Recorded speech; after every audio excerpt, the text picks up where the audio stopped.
this is why fact-checking is important. This is why kailangan natin mag-ingat sa mga fake news na yan. Kailangan natin mag-double, triple, quadruple check muna ng mga bagay-bagay bago, mag-react or whatever or kung ano man ang gagawin natin, mga kaunggoy. Kasi this is what happens, right? This is what happens. Actually, nung nakita ko tong post na to, which is, ito, yung sinabi daw ni, Vincent Tito Soto na small and big content creators ay dapat daw may 50% tax sa kinikita nila sa content monetization, blah blah blah. Actually, nung una kong nakita to, nainis talaga ako. Medyo nainis ako kasi akala ko talaga totoo eh. Pero nung tiningnan ko kung sino yung nag-post and nakita ko na hindi news page ang nag-post na to and it's just a fucking satire post or whatever, no? So parang okay, like buti hindi ako nag-react agad, no? Buti hindi ako nag-ano agad, no? So I'm like, shit, like kasi tingnan mo to, 50% tax?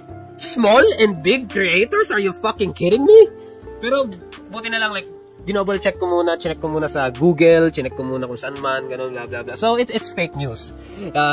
Satire kuno ang sinabi ng Facebook page na yun na yung nag-share nun. No? So ito yung fact check. No, Tito Soto did not propose a 50% tax on content creators. There is no record of Senator basta ako. Baka magkamali pa ako ng pronunciation, no? Soto third filing any bill or issuing any statement calling for a 50% tax on earnings of YouTubers, vloggers, or other online content creators. Actually, like, medyo nainis ako kasi parang una fake news and nainis ako na like sinong matinong tao ang mag-iisip ng dapat 50% ang tax sa content creators, like let us earn fucking money in peace from the money that we earn from the videos that we make, no? Pero buti naman, this is just a fake news, right? This is not true, this is not real, no? So actually, ayun nga, there is no record of Senator blah blah blah filing the circulating image is misleading. Yun nga very misleading yung image na to, no? So kailangan maging maingat tayo lalo na sa social media. Napakadaming mga fake news, napakadaming mga misleading shit, napakadaming mga bagay-bagay na out of context talaga.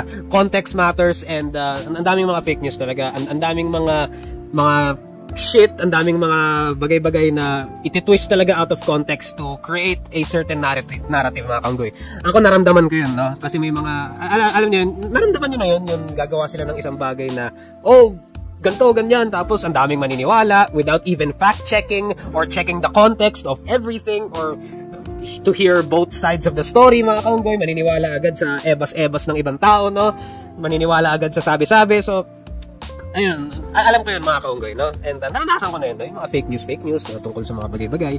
So, okay, in reality, content creators in the Philippines are already subject to existing BIR tax rules, which is already shit! Imagine mo yun, gumagawa ka ng content online, gumagawa ka ng videos without any help from the fucking government and kailangan mo pa rin magbayad ng fucking tax? Actually, here's the thing, here's the bullshit part. Dalawang beses, ako like, YouTuber ako and I am earning a living from YouTube, no? This is my full-time job now. And the bullshit part of all this shit is dalawang bansa ang binabayaran ko ng tax.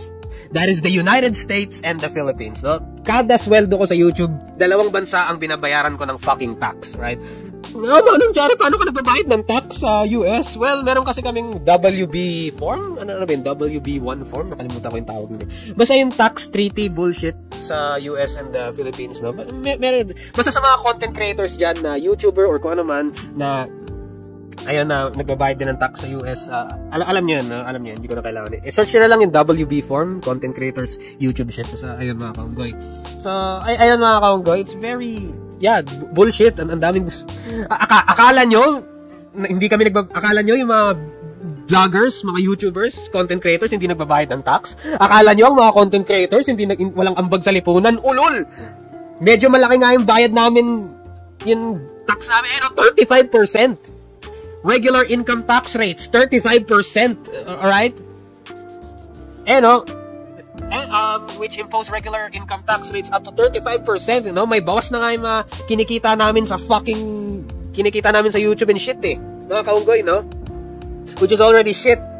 Mataas-taas ang binabayaran naming tax, kaming mga vloggers, kaming mga content creators, so it's actually very frustrating, no? And malaman-laman namin, napupunta lang naman sa bulsa ng mga contractors na yan, right? So, the bottom line of this shit is, wag maniwala agad. It's always fact check, and fake news po itong sinabi ni Tito Sotto. It was just made by a stupid Facebook page na nag-post ng satire daw no?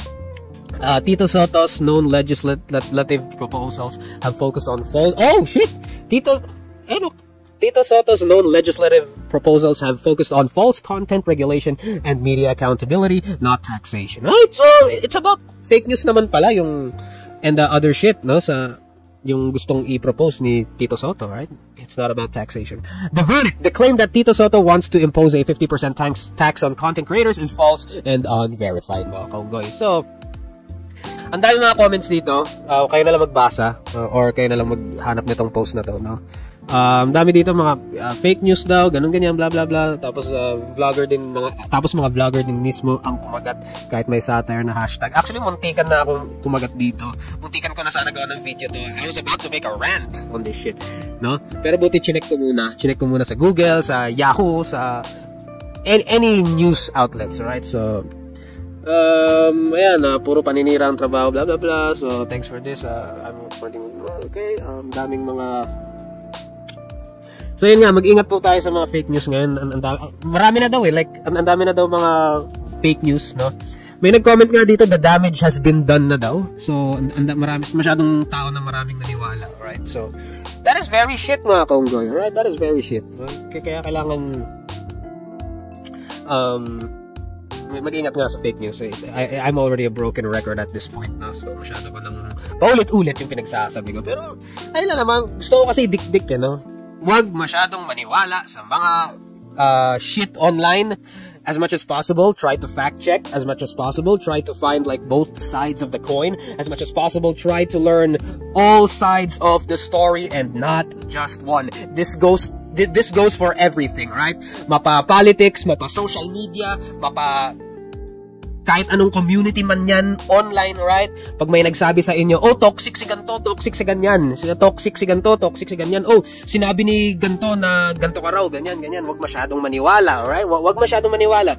Always try to fact check, try to learn the truth, and try to know all sides of the story before coming up with a fucking conclusion, alright?